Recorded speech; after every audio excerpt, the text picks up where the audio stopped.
আজি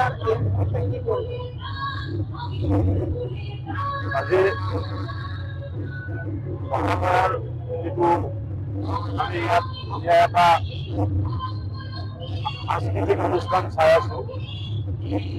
এই সাংস্কৃতিক অনুষ্ঠানৰ এটা বিশেষ মাহাত্ম্য আছে। আজিৰ দিনতেই মহিষাসুৰক বধ কৰাৰ বাবে মা দুৰ্গা যিটো আদ্যশক্তি মহামায়া আছে, ব্ৰহ্মা বিষ্ণু মহেশ্বৰে এই দুৰ্গা মাজনী দুৰ্গাক সৃষ্টি কৰিছিল, মহাশক্তি প্ৰদান কৰিছিল, যাতে এই মহিষাসুৰক বধ কৰিব পাৰে।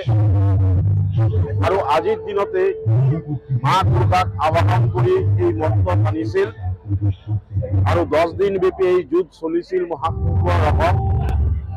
আৰু সেইকাৰণে মা দুৰ্গাৰ এই 10 দিন ব্যাপী পূজা হয়, যেটো আমি মহানৱমী বুলি কওঁ।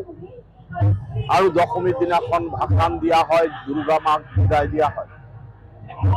আজি মহালয়াৰ দিনত আৰু এটা যে আমি পূৰ্বপুৰুষক তৰ্পণ কৰোঁ, যিসকলে বছৰে বা তিথিত পূৰ্বপুৰুষক শ্ৰাদ্ধ শান্তি কৰিব নোৱাৰে, তেওঁলোকে আজিৰ দিনটোত পূৰ্বপুৰুষক দৰ্শন কৰি পেলাই তেওঁলোকৰ আশীৰ্বাদ গ্ৰহণ কৰে, তেওঁলোকক পানী দিয়া বা আমি জল দিয়া বুলি কওঁ।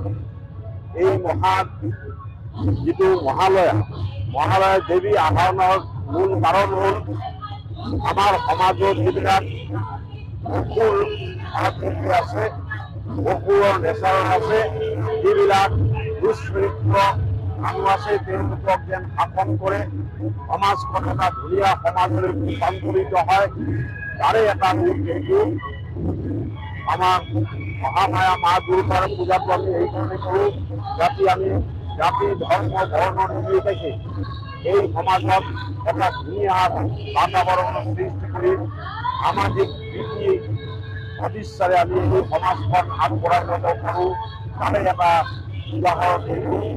আৰু এই উপলক্ষে এই যে মহালয়াৰ যিটো সাংস্কৃতিক অনুষ্ঠান কৰিছে, আৰু অসম বাঙালী ছাত্ৰ সন্থাৰ জৰিয়তে তেওঁলোকক মই ধন্যবাদ জ্ঞাপন কৰিছোঁ আজি দিনটো ভাল কৰাৰ বাবে।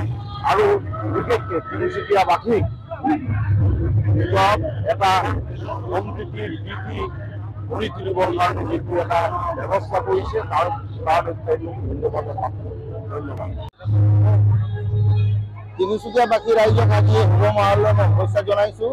আৰু তিনিচুকীয়া জিলা ছাত্ৰ সন্থাৰ তৰফৰ পৰা আমি সকলো তিনিচুকীয়াবাসী ৰাইজক শুভ মহালয়াৰ শুভেচ্ছা জনাইছোঁ। লগতে মাৰ আশীৰ্বাদত তিনিচুকীয়া সকলো ৰাইজ কুশলে থাকক তাৰে কামনা কৰিছোঁ। ধন্যবাদ।